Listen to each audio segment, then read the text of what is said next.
Shalom pemirsa umat Kristiani yang dimanapun Anda berada. Senang sekali saya Stevi Mardiani Maruru bisa kembali menjumpai Anda dalam acara Kabar Sukacita.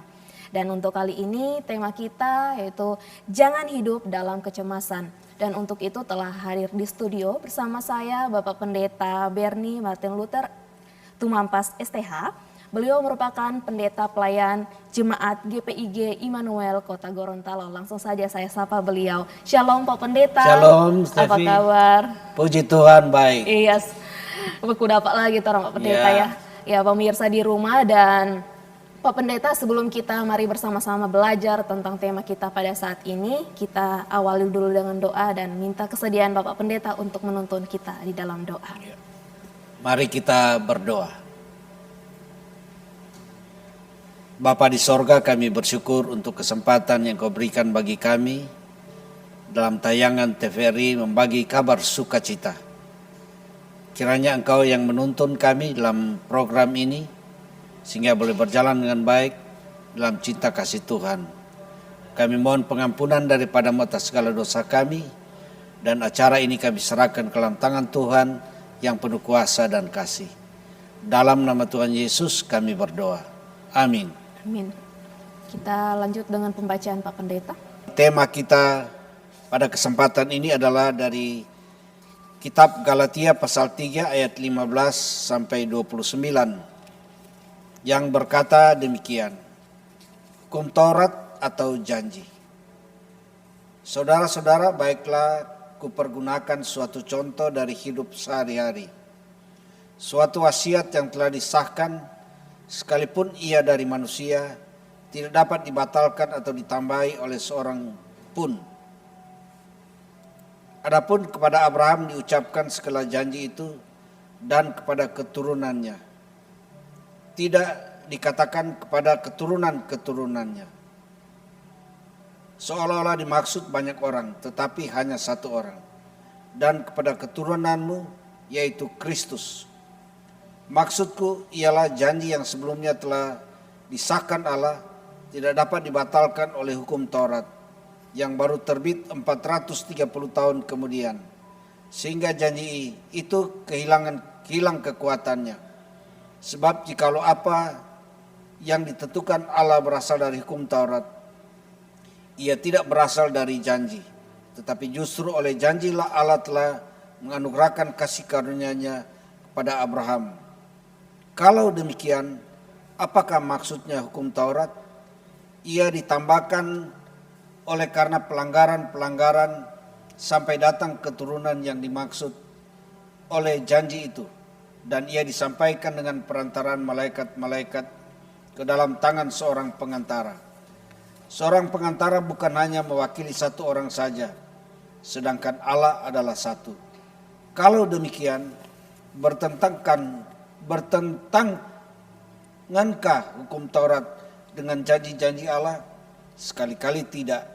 Sebab andaikan hukum Taurat diberikan sebagai sesuatu yang dapat menghidupkan, maka memang kebenaran berasal dari hukum Taurat.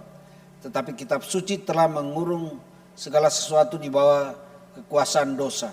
Supaya karena iman dalam Yesus Kristus, janji itu diberikan kepada mereka yang percaya. Sebelum iman itu datang, kita berada di bawah pengawalan hukum Taurat dan dikurung sampai iman itu telah dinyatakan. Jadi hukum Taurat adalah penuntun bagi kita sampai Kristus datang, supaya kita dibenarkan karena iman. Sekarang iman itu telah datang, karena itu kita tidak berada lagi di bawah pengawasan penuntun. Sebab kamu semua adalah anak-anak Allah karena iman dalam Yesus Kristus. Karena kamu semua yang dibaptis dalam Kristus telah mengenakan Kristus. Dalam hal ini tidak ada orang Yahudi dan orang Yunani. Tidak ada hamba atau orang merdeka. Tidak ada laki-laki atau perempuan. Karena kamu semua adalah satu dalam Kristus Yesus. Dan jikalau kamu adalah milik Kristus, maka kamu juga adalah keturunan Abraham dan berhak menerima janji Allah. Amin. Itulah bagian bacaan firman pada hari ini. Ya. Pemirsa di rumah dan Pak Pendeta, dari pembacaan kita dari Galatia 3 ayat 15 sampai ke 29 dengan tema kita apa yang melatar belakangi Pak Pendeta sampai pembacaan dan tema kita pada saat ini? Ya, kalau kita bicara tentang kecemasan, tentunya kalau kita baca Kamus Besar Bahasa Indonesia, cemas artinya sesuatu keadaan yang tidak tentram dalam hidup ini. Tidak tentram karena merasa khawatir, takut ataupun gelisah. Oleh karena itu kecemasan itu merupakan ungkapan hati yang tidak beralasan sebenarnya. Jadi, itu latar belakang yang pertama dari kecemasan. Nah, sebagai orang percaya atau sebagai pengikut Kristus, bagi kita itu adalah suatu keuntungan yang sangat besar. Kenapa keuntungan yang sangat besar? Sebab kita bukan hanya memiliki kehidupan kekal dalam kerajaan sorga, tetapi juga kita mengalami pengenapan janji-janji Allah dalam hidup ini. Sebagai orang percaya dan kita boleh menikmatinya dalam kehidupan kita sehari-hari. Oleh karena itu, jangan hidup lagi dalam kecemasan, karena kita percaya ketika kita menjadi orang percaya, maka kita akan memiliki kerajaan sorga, dan dari hari ke hari kita akan memiliki atau menikmati janji-janji Allah dalam hidup ini. Iya Pak Pendeta. Sekian. Kalau kita lihat dari ada perkataan Paulus Pak Pendeta yang mengatakan bahwa aku hidup bukan karena apa yang aku lihat, tetapi aku hidup karena apa yang aku percaya, yaitu janji-janji Tuhan. Maksud dari perkataan Paulus apa itu Pak Pendeta? Jadi apa yang dikatakan oleh Paulus, aku hidup bukan karena apa yang aku lihat, tetapi aku hidup karena apa yang aku percaya, yaitu janji-janji Tuhan.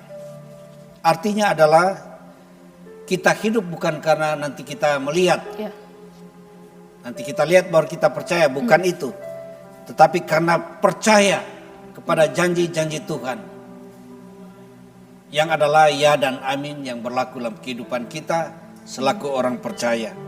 Dan dalam bacaan kita juga menyatakan bahwa setiap kita yang ada dalam Kristus berhak menerima janji Tuhan yang telah Tuhan berikan kepada Abraham. Itu janji Tuhan dalam kehidupan kita. Itu yang dimaksudkan oleh Paulus dalam tulisannya ini. Nah, dari janji keselamatan yang diberikan Tuhan Yesus buat kita semua Pak Pendeta, bagi orang yang percaya, apakah usaha kita cukup saja percaya sebagai beriman, saya orang Kristen, sudah dapat menggenapi janji-janji keselamatan itu Pak Pendeta? Ya tentu bukan begitu, tapi yang pertama dalam keyakinan kita bahwa ketika kita percaya, kita telah menikmati janji Tuhan. Ketika kita boleh menikmati janji Tuhan, maka tentu kita harus melakukan itu dalam segala aktivitas hidup kita dari hari ke hari. Sebagai wujud keyakinan dan kepercayaan kita pada Yesus sebagai Tuhan dan Juru Selamat, maka kita harus melakukan apa yang Dia kehendaki dalam hidup kita dari hari ke hari. Dalam tugas kerja, dalam tanggung jawab yang Tuhan berikan bagi masing-masing kita. Itu tentu yang harus kita lakukan. Bukan menjadi orang percaya baru pasif, diam saja. Nanti keselamatan akan datang. Tapi kita harus melakukan apa yang menjadi inti dari keselamatan itu dalam kehidupan sehari-hari, sehingga kita boleh menjadi berkat bagi kehidupan baik di keluarga, kehidupan sosial bersama dengan tetangga maupun dimanapun kita pergi dan berada. Intinya kita boleh menjadi berkat bagi sesama, itu semua untuk hormat dan kemuliaan nama Tuhan. Ya, Pak Pendeta. Kalau kita lihat Pak Pendeta, hukum Taurat atau janji. Nah di sini ini mungkin kaitannya dengan iman. Mengapa iman dan bukan hukum Taurat yang bisa membenarkan atau menyelamatkan seseorang Pak Pendeta? Ya, mengapa iman dan bukan hukum Taurat? Dalam bacaan kita tadi, Paulus telah menjelaskan dengan menggunakan surat wasiat sebagai ilustrasi menjelaskan hal ini dari 3 aspek. Yang pertama, Rasul Paulus menegaskan bahwa perjanjian Allah dengan Abraham yang berdasarkan iman Abraham itu ditujukan kepada keturunan Abraham. Keturunan berarti hanya satu orang, bukan keturunan-keturunan. Dan itu menunjuk pada Kristus. Karena janji itu diberikan kepada Kristus, maka hanya mereka yang berada dalam Kristuslah yang ikut menerima janji itu. Hal yang kedua adalah bahwa perjanjian itu sudah disahkan jauh sebelum hukum Taurat diberikan. Maksudnya adalah janji yang sebelumnya telah disahkan Allah itu tidak pernah dibatalkan oleh hukum Taurat. Yang baru terbit, dikatakanlah bacaan kita, 430 tahun kemudian, sehingga janji Allah itu hilang kekuatannya. Maka perjanjian itu tidak bisa dibatalkan oleh hukum Taurat. Kesaksian dari bacaan kita ayat 17 tadi. Dan yang ketiga, yang sekaligus menjadi perenungan kita, kalau begitu, apa gunanya sebenarnya hukum Taurat itu? Benar sekali Pak Pendeta.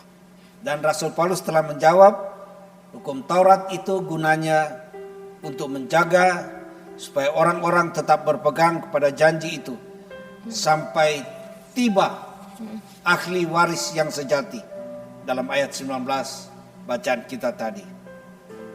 Oleh karena itu, ketika Kristus sang pewaris atau janji itu sudah datang, kita bisa memiliki janji itu melalui iman kepada Kristus. Dan janji itu tidak diberikan karena hukum Taurat, tetapi janji itu diberikan semata-mata karena kasih karunia Tuhan yang luar biasa dalam kehidupan kita orang percaya. Jadi hukum Taurat ini memang harus ada untuk bisa menunggu janji Allah, Pak Pendeta ya. Untuk menuntun kehidupan orang-orang percaya agar apa yang dikatakan oleh hukum Taurat kita melakukan itu karena iman sampai itu digenapi sesuai dengan janji Allah, yaitu ketika Yesus datang kembali sebagai janji Tuhan dalam kehidupan kita sebagai orang percaya. Kita lihat Abraham percaya dan Allah memperhitungkannya sebagai kebenaran. Oleh karena itu ketika kita percaya, maka Allah pasti memperhitungkan itu sebagai kebenaran dalam kehidupan kita. Seperti Abraham, maka kita pun semua dipanggil untuk memisahkan diri dari segala kesesatan dunia ini. Menerima Kristus sebagai juru selamat, percaya kepadanya, dan itu membuat kita berhak menerima janji itu dengan melakukan apa yang Dia kehendaki untuk kita lakukan dalam hidup ini. Yang intinya seperti yang dikatakan tadi, kita menjadi berkat bagi sesama dimanapun kita boleh pergi dan berada. Baik Pak Pendeta, kita akan lanjutkan lagi umat Kristiani di rumah dengan perbincangan kita tema jangan hidup dalam kecemasan setelah komersial break berikut ini.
melihat tata kemuliaan-Mu Tuhan. Pujian ku naikkan, sembah ku berikan bagi-Mu Allah yang mulia. Oleh kuasa darah-Mu Kau telah tebus dosaku. Kekudusan-Mu melingkupiku. Kasih-Mu mengalir memulihkan hidupku.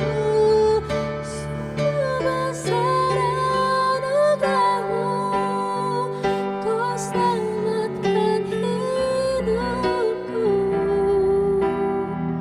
Ku mencari ciptaan yang baru oleh kuasa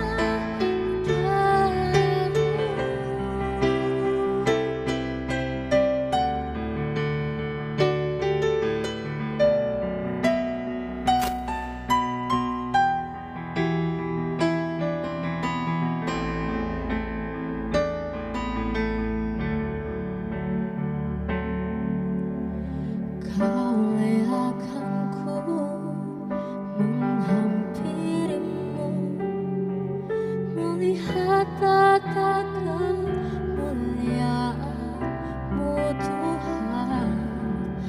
Pujian ku naikkan, sembah ku berikan bagi-Mu Allah yang mulia. Oleh kuasa darah-Mu Kau telah tebus dosaku.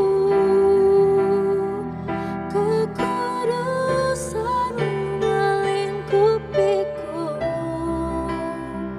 Kasih-Mu mengalir memulihkan hidupku. Sungguh besar anugerah-Mu, Kau selamatkan hidupku. Ku mencari ciptaan yang baru oleh kuasa darah-Mu.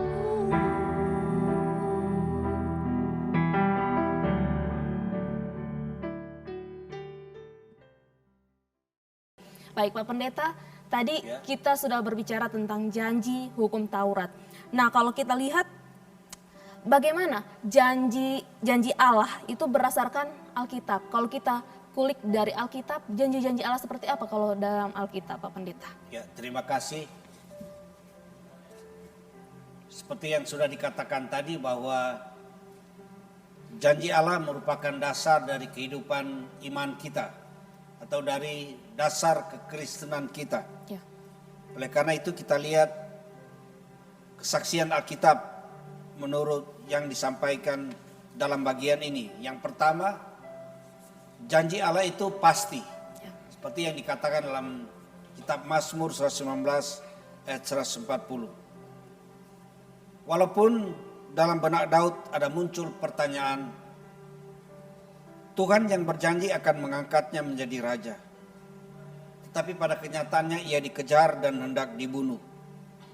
Ini membuktikan bahwa di antara fakta dan janji kadang-kadang berbeda. Tetapi akhirnya Daud tiba pada kesimpulan, janjimu sangat teruji. Ya. Karena Daud pada akhirnya menjadi raja atas Israel seperti yang Tuhan janjikan. Itu yang dialami oleh Daud. Yang kedua, janji Allah itu berlaku bagi setiap orang yang percaya. Kesaksian kitab Injil Markus 9 ayat 23. Oleh karena itu, bagi kita orang percaya, tidak ada perkara yang mustahil. Janji itu pasti digenapi atas orang beriman. Kita lihat saja contoh seorang perwira di Kapernaum. Ya. Dia berkata kepada Yesus, "Guru, tidak usah datang ke rumahku. Cukup katakan saja, maka hambaku akan sembuh." Inilah salah satu contoh ungkapan iman dari seorang beriman. Sebab ia percaya bahwa mujizat itu pasti terjadi dan berlaku atas hambanya. Dan jelas di sini bahwa bagi orang percaya tidak ada perkara yang mustahil. Karena janji itu berlaku bagi setiap orang yang mau percaya kepadanya, yang selalu setia dengan janji-janjinya. Yang ketiga adalah janji itu mahal. Yakobus 1 ayat 5. Apa sebab janji itu mahal? Karena ia telah dimeteraikan oleh darah Kristus. Tetapi janji itu mahal telah menjadi milik kita dikala kita sepenuhnya ada dalam Kristus. Oleh karena itu kita sudah melihat betapa luar biasanya janji Tuhan dalam hidup orang percaya. Oleh karena itu menjadi perenungan kita dalam perjalanan kehidupan dari hari ke hari. Sebagaimana yang saya katakan tadi, kita menjadi berkat bagi sesama dimanapun kita pergi dan berada. Itu yang harus dilakukan dari hari ke hari, menjawab janji-janji Tuhan yang Tuhan telah berikan dalam kehidupan kita selaku orang percaya. Iya. Janji-janji Tuhan begitu luar biasa Pak Pendeta dalam kehidupan kita. Nah, kalau kita tetap setia dari hari ke hari, rajin pelayanan, apakah yang akan kita dapatkan? Pasti kan orang begini, saya sudah rajin, sudah beribadah, sudah menyerahkan diri untuk Tuhan. Apa yang saya dapatkan? Tapi kadang-kadang di luar ekspektasi. Yang diangan-angankan, oh saya akan sukses, penuh berkat ya Pak Pendeta. Tapi tetap dalam kecemasan, aduh hari ini saya makan apa, besok makan apa ya Pak Pendeta ya. Bagaimana Jadi, dengan menyikapi itu Pak Pendeta? Sama seperti Daud tadi, Iya benar. dia sudah percaya dia akan menerima janji Tuhan. Benar. Bahwa dia akan menjadi raja. Tetapi ada kecemasan Iya. sebagaimana tema kita. Saya sudah begini, saya sudah begitu. Iya. Kenapa janji Tuhan belum digenapi? Tapi dengan tekun dia tetap setia untuk menunggu janji Tuhan itu digenapi. Pada akhirnya Daud menerima akan janji itu. Nah, dalam kehidupan kita yang nyata di tengah-tengah dunia yang fana ini, kita dalam ketidakpastian, keraguan-raguan, kecemasan, dan hilang pengharapan. Seperti yang Stevi katakan tadi, kita sudah rajin pelayanan dan macam-macam, tetapi bagaimana dengan kehidupan yang nyata? Apa yang kadang-kadang di ketekunan dan kerajinan kita, kadang-kadang ada rasa cemas, ada rasa khawatir. Kalau saya begini, apa yang saya mau makan? Kalau saya begitu, apa yang saya mau nikmati atau apa yang saya dapati? Tetapi dalam kesemuanya itu, dalam keraguan-raguan atas segala janji Tuhan, sekalipun itu banyak membuat kita ragu-ragu dengan janji Tuhan, atas begitu banyak pergumulan, masalah, tantangan-tantangan dalam hidup yang nyata di tengah-tengah dunia ini, kita tetap percaya janji Tuhan itu ya dan amin. Oleh karena itu menjadi panggilan kita sebagai orang percaya, maka kita harus selalu berada dan berjalan pada kebenaran firman Tuhan. Sehingga dalamnya kita akan terus merasakan janji-janji Tuhan dalam hidup ini. Janji-janji Tuhan itu pasti tergenapi dalam kehidupan kita. Sebab waktu Tuhan tentu bukan waktu kita. Dan waktu Tuhan itu pasti akan dapat kita alami dan nikmati dalam hidup ini. Oleh karena itu, pastikanlah hidup kita jangan ragu-ragu, jangan pernah cemas. Milikilah Kristus selalu bertakhta dalam hidup kita. Biarlah dia yang beracara dalam perjalanan aktivitas hidup kita dari hari ke hari. Sebab ketika kita selalu mengandalkan Dia, ketika kita memiliki Dia dalam hidup ini, kita akan membuat kita layak menerima janji-janjinya. Sebab kita percaya Dia adalah Allah Immanuel, Allah yang selalu berserta kita. Dia tidak pernah meninggalkan kita. Sebab janjinya yang dari dahulu, sekarang bahkan untuk selama-lamanya, itu tidak pernah berubah. Itu tetap kekal, ya dan amin dalam kehidupan kita selaku orang percaya. Oleh karena itu, nikmatilah janji-janji Tuhan dalam hidup ini. Walaupun kita belum terima pada hari ini, tetapi kita percaya kita akan menikmatinya pada waktu Tuhan, bukan pada waktu kita. Dan Dia telah menyiapkan waktu itu untuk kita nikmati. Kapan dan di mana, tentu itu rahasia Tuhan untuk kehidupan kita selaku anak-anaknya, selaku orang percaya.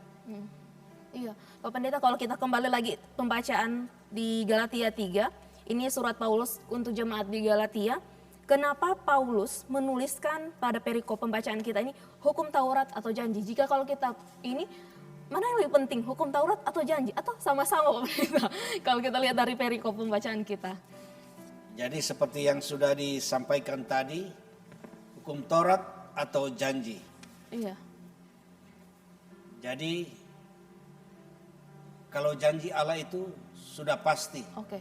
ya dan amin. Sebab hukum Taurat itu dikatakan dalam bacaan kita, dia nanti muncul setelah sekian tahun ada dalam kehidupan manusia. Dan hukum Taurat itu sebenarnya mau menuntun kehidupan manusia, mengarahkan dengan iman. Misalnya jangan begini, jangan begitu. Kalau kita tidak melakukan itu, kita hidup dalam janji-janji Tuhan. Jadi tetap yakin dan percaya akan janji-janji Tuhan sambil kita melakukan apa yang Tuhan kehendaki sesuai hukum Taurat.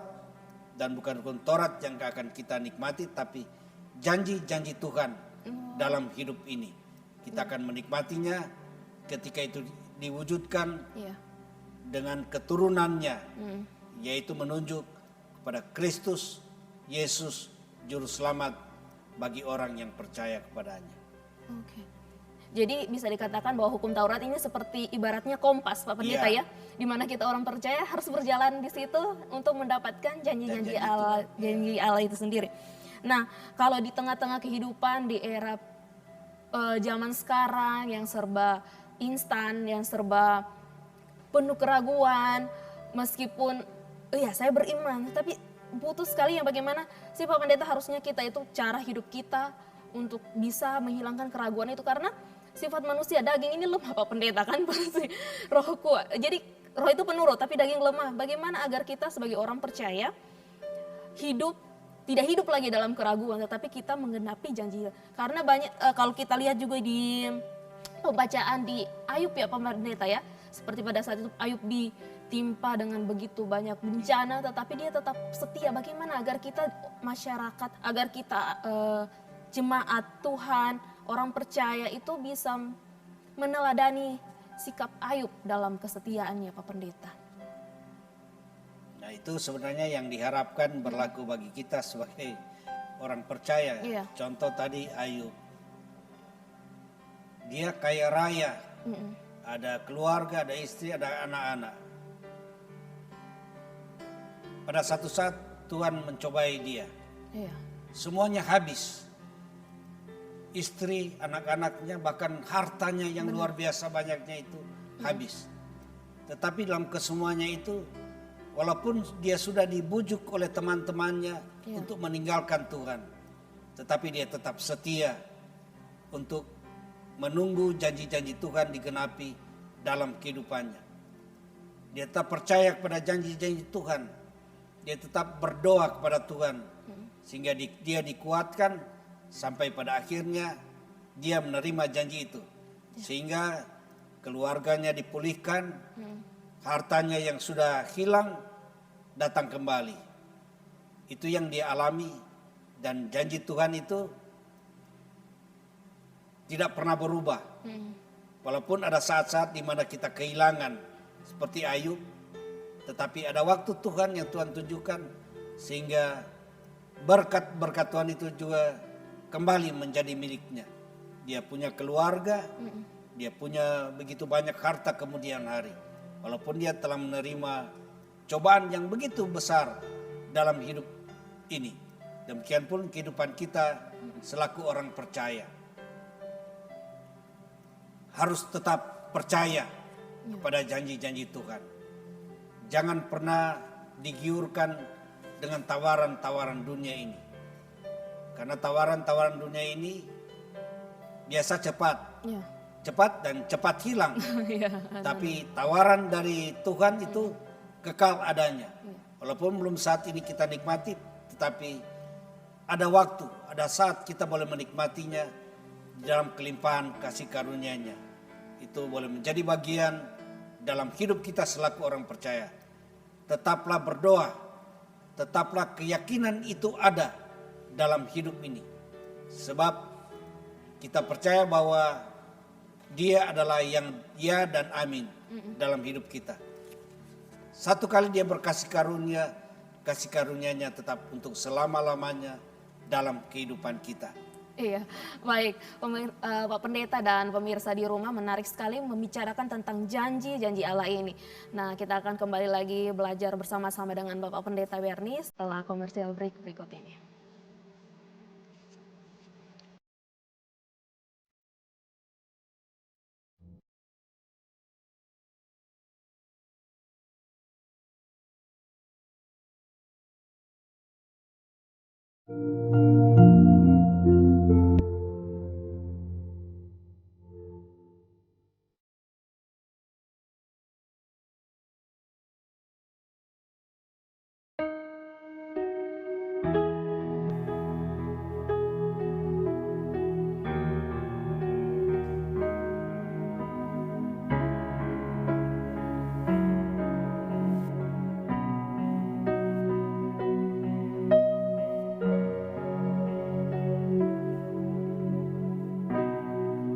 Kau yang selalu mengasihiku dengan kasih yang kekal, pengorbananmu membuatku merasa berharga di matamu. Kau yang selalu menyayangiku dengan kasih yang sungguh, kehadiranmu membuatku mengerti arti kehidupanku. Kau Tuhan adalah Bapa yang setia, tiada sekali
Terima kasih pemirsa umat Kristiani, Anda masih bersama saya dalam acara Kabar Sukacita dengan tema Jangan Hidup Dalam Kecemasan. Nah Pak Pendeta tadi kan janji-janji hukum Taurat sebagai arah dalam kehidupan kita.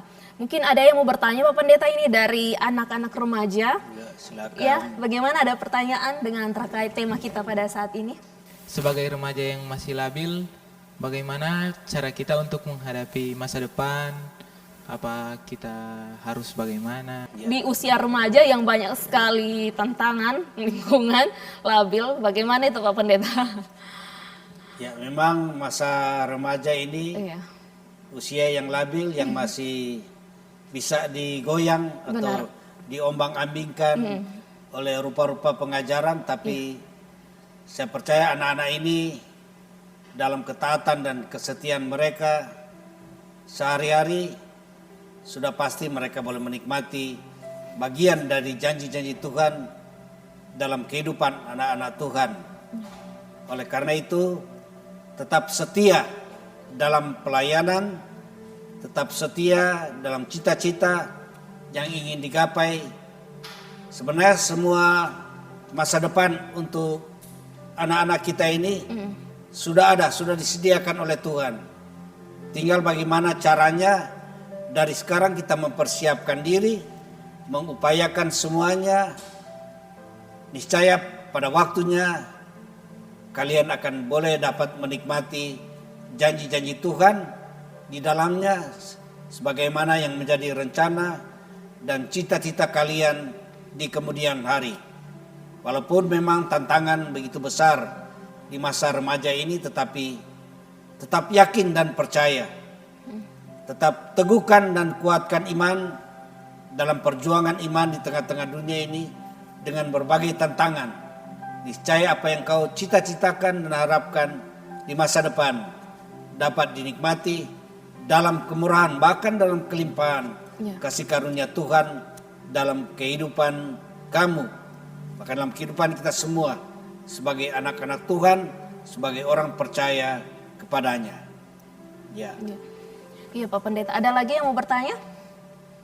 Pas kira-kira. Ya Pak Pendeta, kalau tadi dari remaja, nah bagaimana dari orang tua? Peranan orang tua pasti, kata Pak Pendeta tadi, masa depan semua sudah ada takarannya, sudah ada waktunya, tujuannya di mana. Bagaimana orang tua agar, aduh bagaimana ini besok anak saya seperti apa, mau jadi apa. Bagaimana sehingga orang tua itu tetap, kita sebagai orang tua tidak perlu cemas dengan hari esok untuk masa depan anak-anak, keluarga kita Pak Pendeta. Ya, sebagaimana tema kita, jangan hidup lagi dalam kecemasan. Karena kalau orang cemas, ada rasa khawatir. Benar. Apa yang orang mau makan, apa yang orang mau pakai, dan lain-lain sebagainya. Tetapi sebagaimana yang telah disampaikan tadi, masa depan anak-anak kita sebenarnya sudah ada dalam tangan Tuhan. Itu sudah pasti. Benar. Tetapi bagaimana kita ingin menggapainya dan menikmatinya. Nah, bagaimana peran anak-anak, juga peranan orang tua yang dapat mendukung apa yang menjadi cita-cita dan rencana anak-anak kita.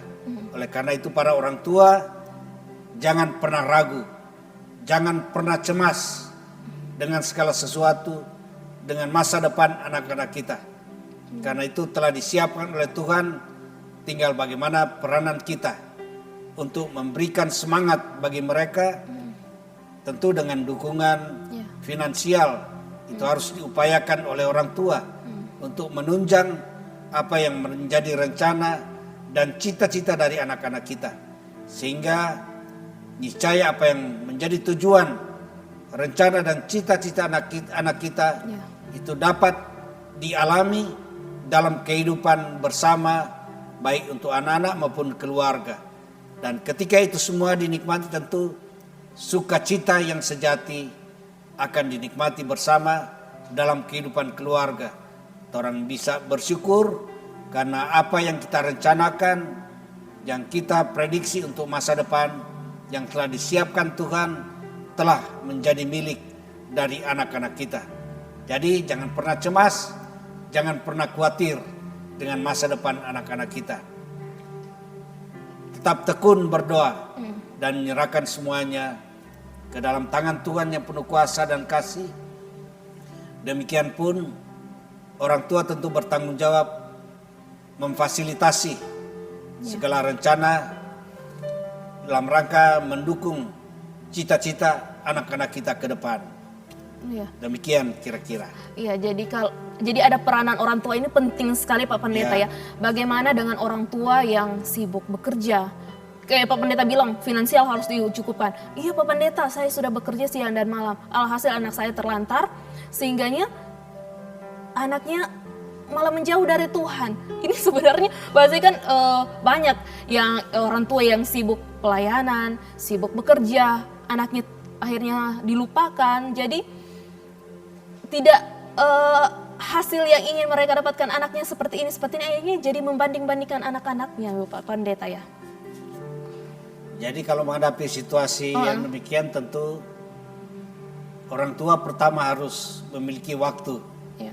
untuk terus berkomunikasi dengan anak-anak agar tercipta hubungan yang harmonis dari hari ke hari sehingga anak-anak itu tidak terbiar. Iya. Kemudian siapkan waktu untuk berdoa bersama agar dalam doa itu dibawa kepada Tuhan sehingga apa yang diharapkan bersama orang tua dan anak-anak dapat berjalan bersama untuk menggapai apa yang diharapkan di kemudian hari. Jadi orang tua jangan putuskan komunikasi dengan anak-anak. Harus ada waktu untuk bercerita atau untuk bercakap-cakap. Apakah itu waktu minum kopi, Iya. atau waktu makan, atau waktu menjelang tidur, atau kapan saja.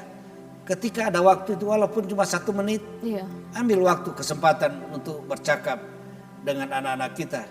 Supaya tidak supaya hubungan antara anak dan orang tua itu selalu tercipta, selalu ada. Jadi tidak terpisahkan dengan kegiatan masing-masing. Orang so rajin pelayanan sehingga keluarga dilupakan. Padahal sebenarnya keluarga adalah juga faktor utama dalam menunjang pelayanan. Bagaimana kalau orang tua ke kanan, anak-anak ke kiri, Iya, benar. kan tidak baik lagi. Uh-uh. Jadi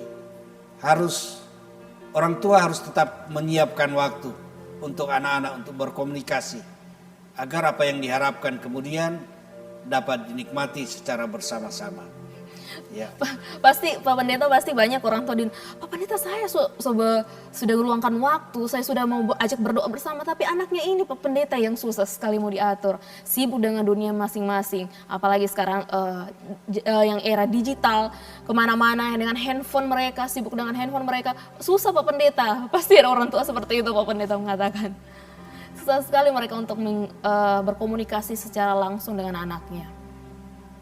Jadi ketika menghadapi Iya. situasi yang demikian, maka itu pendidikan anak-anak, pendidikan keluarga itu harus dibina sejak kecil. Iya. Sebab anak-anak kecil ketika dia sudah tahu memegang saja, sekarang sudah pegang handphone. Iya, semua rata-rata. Dia cuma lihat permainan-permainan.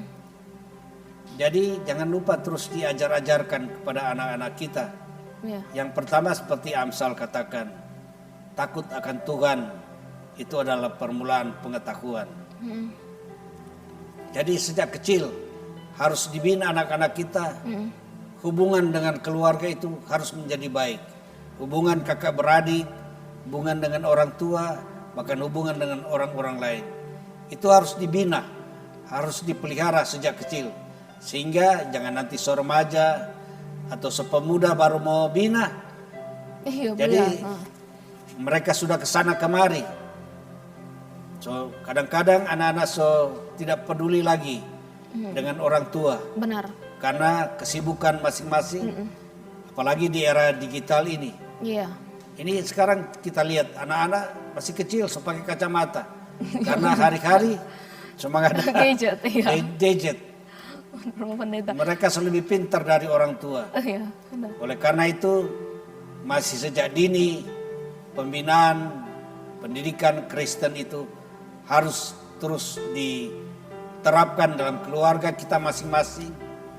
Niscaya itu akan terus berlaku sampai anak-anak kita menikmati apa yang mereka rencanakan dan cita-citakan dalam hidup mereka. Jangan lupa yang tadi, tetap berdoa walaupun mereka orang bilang kepala batu, kepala angin, keras kepala, tegar tengkuk, tetapi tetap terus dibawa dalam doa. Pasti ada waktu Tuhan sesuai dengan janji-janjinya, Dia akan memulihkan situasi yang dihadapi oleh keluarga-keluarga kalau itu terjadi dalam kehidupan keluarga-keluarga Kristen khususnya. Saya kira demikian. Oh begitu Pak Pendeta. Jadi bagaimana sehingga nantinya itu janji itu akan tetap teguh di dalam keluarga Pak Pendeta ya, agar nantinya bisa di jemaat. Peran gereja bagaimana sebenarnya untuk agar jemaatnya ini tetap teguh dalam janji Tuhan tanpa menyimpang ke kanan ke kiri Pak Pendeta. Peran gereja itu sendiri. Ya, jadi sebagaimana tugas gereja hidup bersekutu, bersaksi dan melayani, maka dalam kehidupan bersekutu tanggung jawab itu adalah tanggung jawab kita bersama. Bukan hanya pendeta dengan pelayan khusus, tapi tanggung jawab bersama untuk saling mengingatkan, saling meneguhkan, saling menegur. Jangan malu-malu karena kadang-kadang orang ada merasa risih, mau tegur. Padahal itu teguran yang nyata-nyatakan itu adalah baik, untuk kebaikan bersama. Yang dimaksudkan ada maksud Paulus supaya jemaat bertumbuh bersama dalam kepenuhan Kristus, maka itu saling menegur, saling menasihati, itu harus selalu ada dalam kehidupan bersama, dalam persekutuan. Oleh karena itu tanggung jawab gereja itu mengajar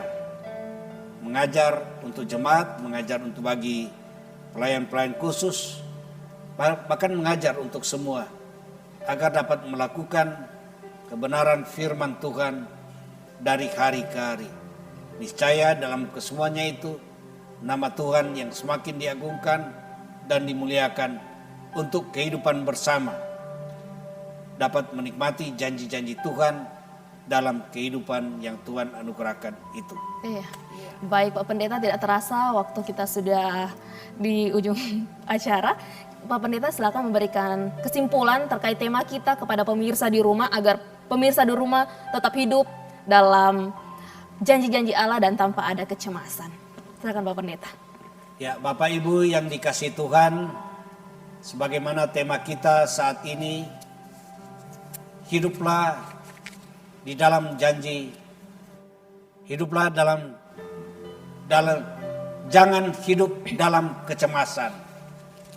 Berarti jangan pernah ragu, jangan pernah khawatir, jangan pernah takut menikmati hari-hari kehidupan ini. Jangan pernah cemas dengan janji-janji Tuhan dalam kehidupan kita. Walaupun dalam kenyataannya kita hidup di tengah-tengah dunia ini.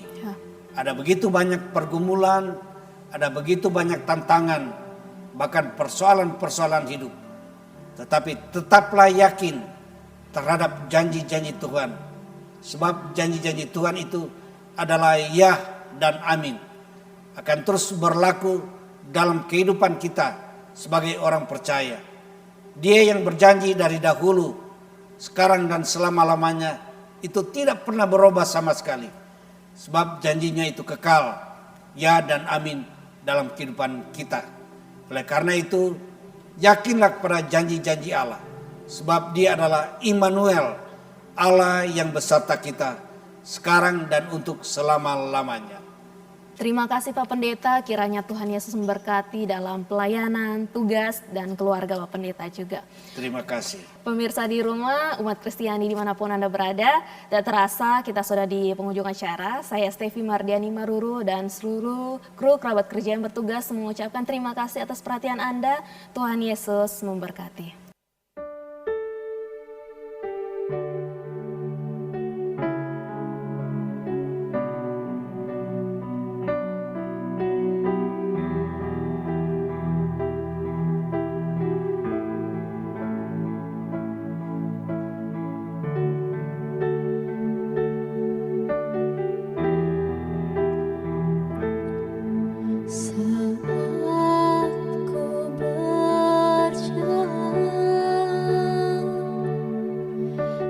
kasih-Mu menerangi langkahku.